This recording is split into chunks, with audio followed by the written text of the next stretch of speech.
Indonesia memiliki beberapa sosok ratu kerajaan gaib yang dipercaya memiliki kecantikan dan kesaktian yang luar biasa. Dalam kisah-kisah mistis, mereka diyakini mendiami beberapa wilayah di Indonesia. Ada yang menguasai Laut Selatan, ada pula yang memiliki kekuasaan di laut bagian utara dari Laut Jawa.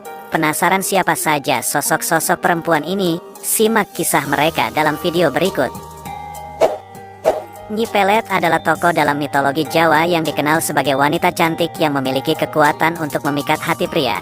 Konon, ia memiliki ilmu pelet yang sangat kuat dan mampu membuat siapa saja yang terkena peletnya menjadi takluk pada kehendaknya. Namun, kecantikan dan kekuatannya tersebut tidak membuat Nyi Pelet bahagia. Ia merasa kesepian dan tidak memiliki teman karena takut akan kekuatannya. Suatu hari, ia bertemu dengan seorang pria yang jatuh cinta padanya tanpa terkena peletnya.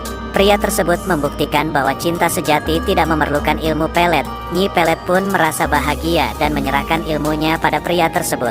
Legenda Nyi Pelet juga sering dikaitkan dengan tempat-tempat tertentu seperti Goa Walet di Gunung Ciremai. Nyi Blorong adalah sosok dalam mitologi Jawa yang dikenal sebagai panglima perang terkuat Kanjeng Ratu Kidul. Ia digambarkan sebagai wanita cantik dengan tubuh manusia dari pinggang ke atas dan tubuh ular dari pinggang ke bawah. Nyi Blorong memiliki kesaktian luar biasa dan pengikut berbagai macam makhluk halus. Konon, ia ditugaskan untuk menyesatkan manusia agar terjerumus pesugihan dan menjadikan manusia budak-budaknya yang taat. Nyi Blorong tampil mengenakan berwarna hijau dengan rajutan emas. Kain panjang berwarna emas tersebut konon merupakan perwujudan sosok aslinya, yaitu ular raksasa. Menurut legenda, Nyi Blorong dipercaya dapat mendatangkan kekayaan bagi orang yang tertarik mengajaknya untuk bersekutu. Setiap kedatangan Nyi Blorong, ia akan meninggalkan kepingan-kepingan emas di tempat ia menemui orang yang menjalin hubungan dengannya sebagai imbalan. Emas tersebut konon sebenarnya merupakan sisik-sisik tubuhnya. Pesugihan dengan Nyi Blorong dipercaya membutuhkan tumbal arwah manusia pengikutnya. Saat ajal, arwah pengikutnya itu akan menjadi bagian dari penghuni keraton gaib Laut Selatan untuk selamanya. Selain itu, dalam jangka waktu tertentu, Nyi Blorong juga meminta tumbal nyawa untuk menambah jumlah prajurit serta meningkatkan kecantikannya. Nyi Calon Arang adalah tokoh dalam mitologi Jawa dan Bali yang dikenal sebagai janda penguasa ilmu hitam. Konon, ia sering merusak hasil panen para petani dan menyebabkan datangnya penyakit. Nyi Calon Arang memiliki seorang puteri bernama Dia Ayu Ratna Manggali, yang meskipun cantik, tidak dapat mendapatkan seorang suami karena orang-orang takut pada ibunya. Karena kesulitan yang dihadapi puterinya, Nyi Calon Arang marah dan ia pun berniat membalas dendam dengan menculik seorang gadis muda. Gadis tersebut ia bawa ke sebuah kuil untuk dikorbankan kepada Dewi Durga. Hari berikutnya, banjir besar melanda desa tersebut dan banyak orang meninggal dunia. Penyakit pun muncul. Raja Airlangga mengetahui hal tersebut kemudian meminta bantuan penasehatnya, Empu Baradah, untuk mengatasi masalah ini. Empu Baradah lalu mengirimkan seorang muridnya bernama Empu Bahula untuk dinikahkan kepada Dia Ratna Manggali. Keduanya menikah besar-besaran dengan pesta yang berlangsung 7 hari 7 malam, dan keadaan pun kembali normal. Nyi Calon Arang mempunyai sebuah buku yang berisi ilmu-ilmu sihir. Pada suatu hari, buku ini berhasil ditemukan oleh Empu Bahula yang menyerahkannya kepada Empu Baradah. Saat Nyi Calon Arang mengetahui bahwa bukunya telah dicuri, ia menjadi marah dan memutuskan untuk melawan Empu Baradah. Dalam mitos yang berkembang, Nyi Calon Arang digambarkan sebagai sosok perempuan yang sangat kuat dan sakti mandraguna yang menyembah Dewi Durga dan bisa berubah menjadi leak. Nyi Gadung Melati adalah sosok dalam mitologi Jawa yang dipercaya sebagai penjaga gerbang Gunung Merapi. Menurut kepercayaan Jawa, Nyi Gadung Melati memiliki tugas untuk memelihara kehijauan tanaman di lereng Merapi. Selain itu, ia juga dipercaya sebagai pemimpin makhluk halus di Gunung Merapi. Konon, bila Nyi Gadung Melati hadir dalam mimpi masyarakat lereng gunung, maka hal ini menandakan bahwa Gunung Merapi akan meletus. Dalam mitos yang berkembang, Nyi Gadung Melati merupakan sosok perempuan cantik yang sudah janda. Ia diyakini memberikan kesuburan dan alam yang hijau di lereng Merapi. Sebelum meninggal, Nyi Gadung Melati hidup bersama anak sematawayangnya. Suatu ketika, ia meminta anaknya untuk mengambilkan air di sebuah sumur. Namun, anaknya malah mengambil air dari sungai yang jauh. Karena merasa dikhianati oleh anaknya, Nyi Gadung Melati pun mengutuk anaknya menjadi seekor ular. Sejak saat itu, ular tersebut dipercaya sebagai penjaga gerbang Gunung Merapi. Nyi Lanjarsari adalah sosok dalam mitologi Jawa yang dipercaya sebagai penguasa laut utara Pulau Jawa, khususnya di utara Pekalongan. Ia juga dikenal dengan julukan Dewi Lanjar. Menurut kepercayaan masyarakat Pekalongan, Nyi Lanjarsari memiliki keraton gaib yang berada di pantai Pekalongan, di sebelah Sungai Slamaran. Nyi Lanjarsari digambarkan sebagai sosok wanita cantik dengan tubuh manusia dari pinggang ke atas dan tubuh ular dari pinggang ke bawah. Ia memiliki kesaktian luar biasa dan pengikut berbagai macam makhluk halus.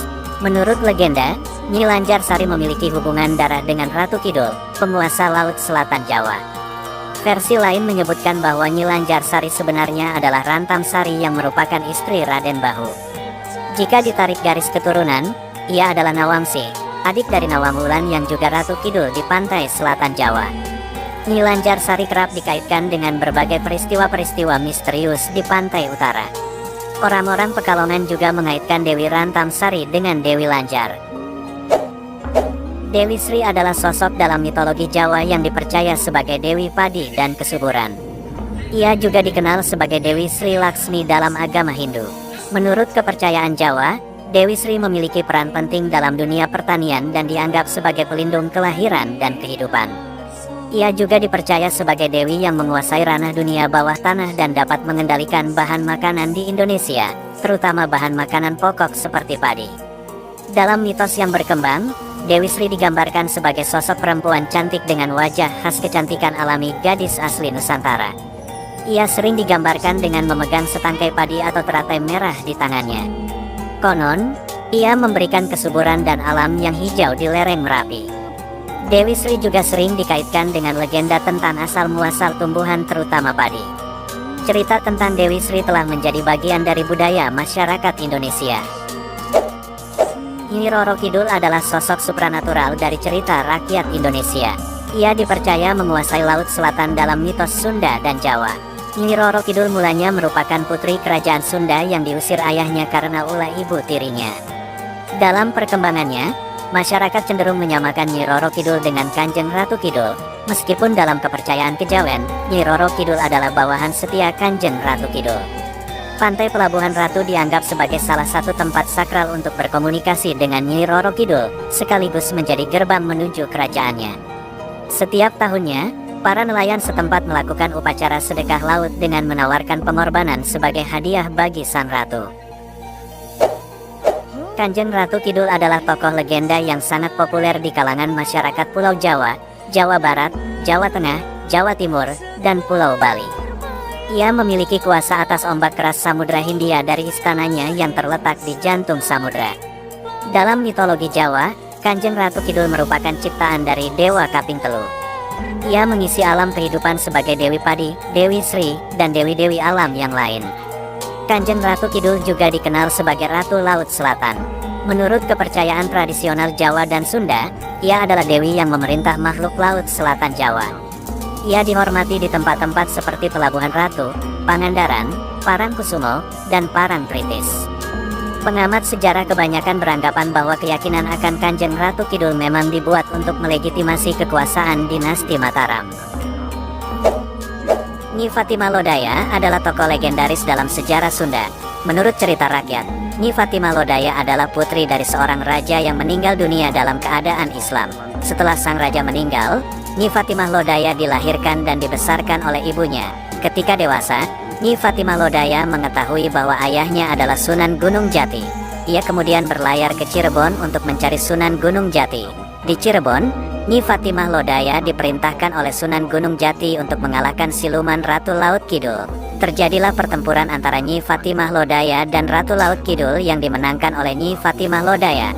Sejak itu, Nyi Fatimah Lodaya diangkat menjadi Ratu Siluman Laut Kidul dengan nama Nyi Mas Fatimah Lodaya dan tinggal di pantai selatan daerah Rawa Onom.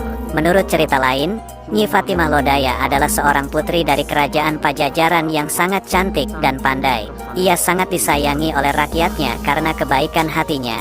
Namun, ia memiliki kutukan yang membuat setiap suaminya meninggal dunia. Kutukan tersebut akhirnya terpecahkan ketika ia menikahi Syekh Abdurrahman Kalijaga. Itulah kisah 9 ratu gaib yang ada di Indonesia. Kalau ada yang mau menambahkan atau koreksi silahkan teman-teman tambahkan di kolom komentar. Terima kasih sudah menonton.